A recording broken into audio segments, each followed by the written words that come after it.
അവൾ യേശുവിനെക്കുറിച്ച് കേട്ടപ്പോൾ. ഈ ബൈബിൾ മൊത്തം നമുക്കുള്ളതാണ്, പക്ഷേ ഫൗണ്ടേഷൻ ഇല്ലാത്തവർക്ക് ആദ്യം കേൾക്കേണ്ടത് യേശുവിൻ്റെ രക്ഷാവചനങ്ങളാണ്. വലിയ വിശ്വാസം കാഴ്ചവെച്ച പലരെയും കുറിച്ച് ബൈബിളിൽ എഴുതിയിട്ടുണ്ട്. അതിൽപ്പെടുന്ന ഒരാളാണ് ശതാധിപൻ. വലിയ വിശ്വാസമാണ് ശതാധിപൻ കാഴ്ചവെച്ചത്. യേശു ഒന്ന് പറഞ്ഞാൽ മതി, എവിടെയോ കിടക്കുന്ന തൻ്റെ ഭൃത്യൻ സൗഖ്യമാകും എന്നുള്ള വലിയ വിശ്വാസമാണ് ശതാധിപൻ യേശുവിനോട് പറഞ്ഞത്. ഇസ്രായേലിലെങ്ങും ഞാൻ ഇത്ര വലിയ വിശ്വാസം കണ്ടിട്ടില്ലല്ലോ എന്നാണ് യേശു ശതാധിപൻ്റെ വിശ്വാസത്തെക്കുറിച്ച് പറഞ്ഞത്. ഇതുപോലെ മറ്റൊരാളുണ്ട്, 12 വർഷം രക്തസ്രാവം ഉണ്ടായിരുന്ന ആ സ്ത്രീ.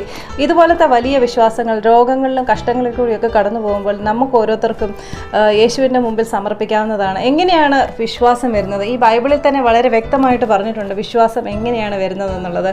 Romance 10:17 it says faith comes by hearing and hearing the words of Christ. Faith comes by hearing and hearing the words of Christ. വിശ്വാസം കേൾവിയാലും കേൾവി യേശുവിൻ്റെ വചനത്താലും വരുന്നു. എന്താണ് നമ്മൾ കേൾക്കേണ്ടത്? യേശുവിൻ്റെ വചനം. The gospel of Jesus by hearing and hearing the words of Christ. It is a continuous process. So keep listening to the word of Jesus. യേശുവിനെക്കുറിച്ച് കൂടുതലായി കേൾക്കുമ്പോൾ നമുക്ക് എല്ലാവർക്കും സ്വാഭാവികമായിട്ടും വിശ്വാസം വരും. ഇതേ വിശ്വാസം തന്നെയാണ് 12 വർഷം രക്തസ്രാവം ഉണ്ടായിരുന്ന സ്ത്രീയും കാണിച്ചത്. വ്യക്തമായിട്ട് വചനത്തിൽ എഴുതിയിട്ടുണ്ട്.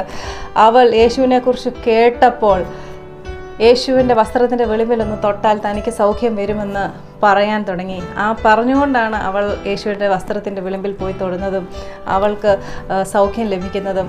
So faith comes by hearing and hearing the words of Christ. Good news and good gospel of Jesus മാത്രം കേൾക്കുക. അത് ഒരു നല്ലൊരു ഫൗണ്ടേഷന് വേണ്ടിയാണ്. ഈ ബൈബിൾ മൊത്തം നമുക്കുള്ളതാണ്, പക്ഷേ ഫൗണ്ടേഷൻ ഇല്ലാത്തവർക്ക് ആദ്യം കേൾക്കേണ്ടത് യേശുവിൻ്റെ രക്ഷാവചനങ്ങളാണ്. So keep listening to the gospel of Jesus, the good news of Jesus. യേശുവിൻ്റെ സുവിശേഷം കേൾക്കുക. Come fall in love with Jesus and fall in love with this word of God.